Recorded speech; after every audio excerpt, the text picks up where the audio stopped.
اعوذ باللہ من الشیطان الرجیم بسم اللہ الرحمن الرحیم.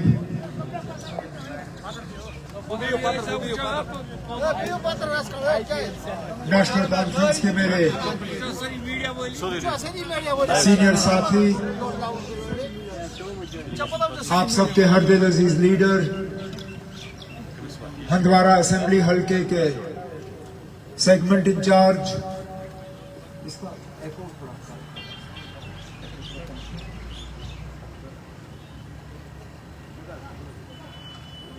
آج کے پروگرام کے میزبان جناب چودھری محمد رمضان صاحب،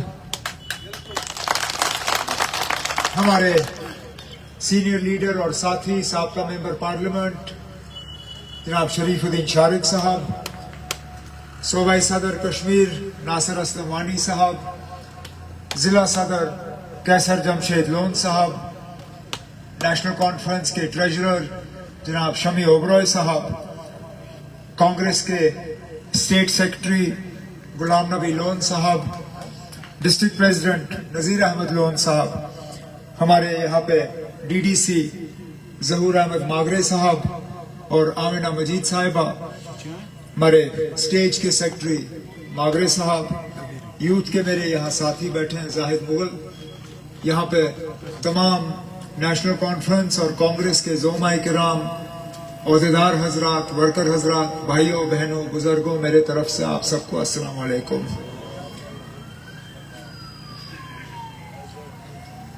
جناب چودھری محمد رمضان صاحب نے اپنی زوردار تقریر کے دوران الیکشن کے نتیجے کا اعلان کر دیا اور مارجن کا بھی اعلان ہوا. کوئی اگر میں صحیح سن رہا تھا تو 1.5 لاکھ کا مارجن جو ہے اس کا اعلان چودھری صاحب نے کیا ہے.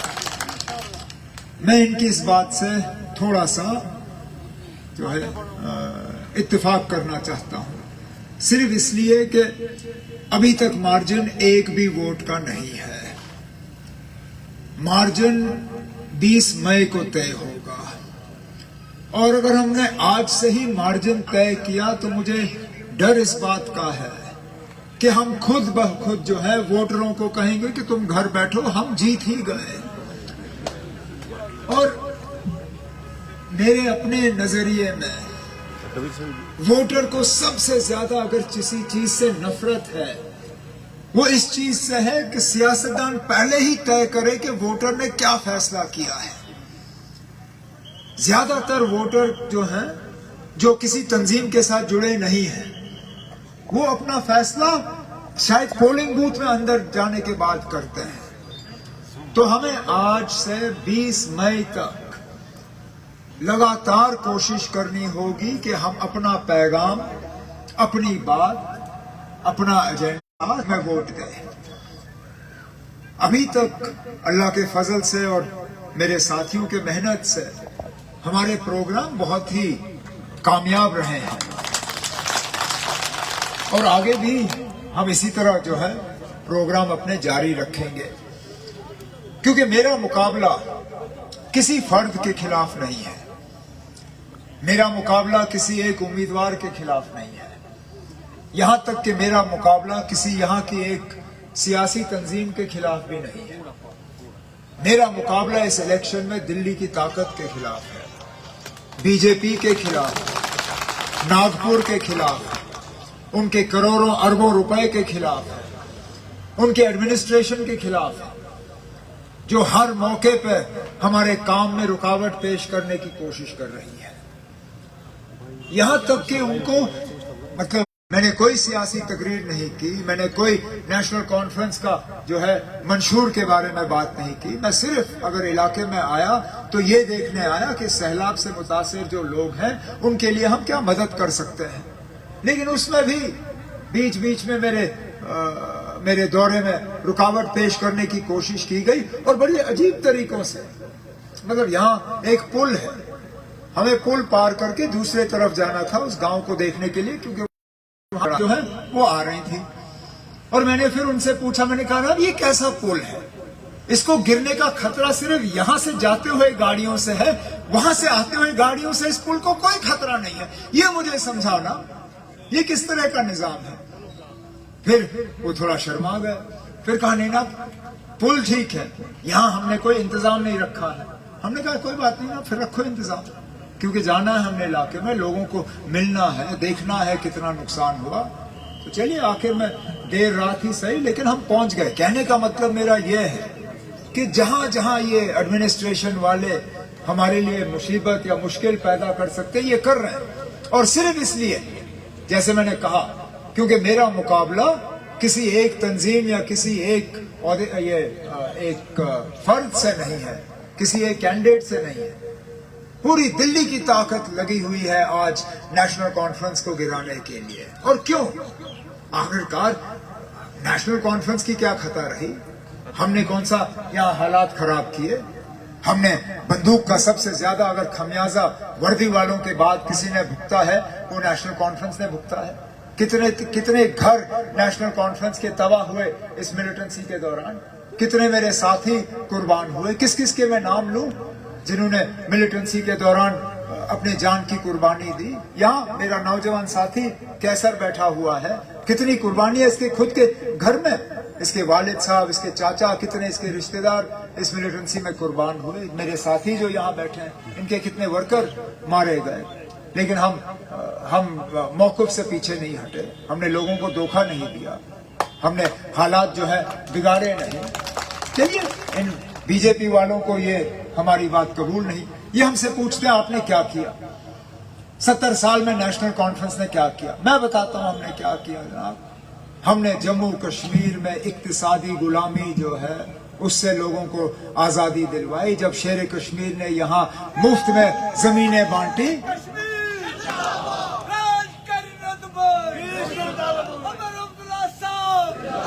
جن زمینوں کے مالکانہ حق لوگوں کو ملے بنا ایک ڈبل پیسہ معاوضہ ان سے لیے ہوئے, کیا اس سے ہماری تقدیر نہیں بدلی؟ کیا اس سے ہمارے اقتصادی حالت نہیں بدلی؟ آج پورے ملک میں اگر دیکھیں تو باقی ریاستوں کے مقابلے شاید سب سے کم شاید سب سے کم غربت جو ہے وہ جموں کشمیر میں ہے. سیاسی غلامی, ہماری آواز کہاں تھی جب شیر کشمیر نے اپنا مشن شروع کیا؟ ہمیں بولنے کی آزادی کہاں تھی؟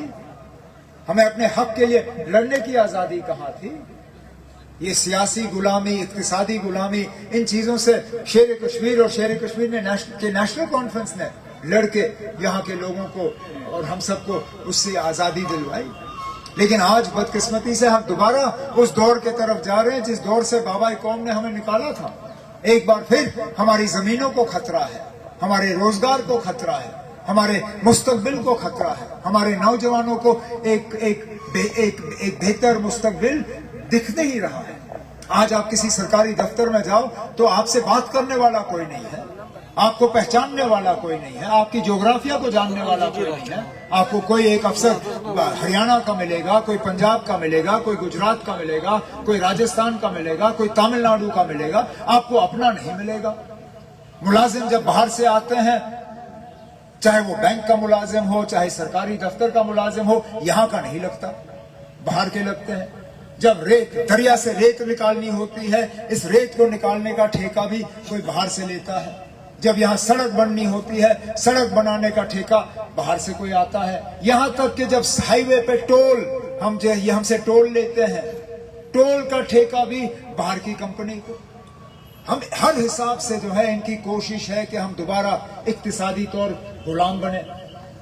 جہاں تک سیاسی بات ہے, سیاست کو تو یہاں انہوں نے کھش کر دیا ہے, مار دیا ہے, ختم کیا ہے. ہمیں 10 سال ہو گئے یہاں اسمبلی الیکشن دیکھتے ہوئے. 2018 میں ہماری اسمبلی تھی, اس کے بعد اس کو تہس نہس کی گئی. ہماری اپنی حکومت کہیں ہے نہیں.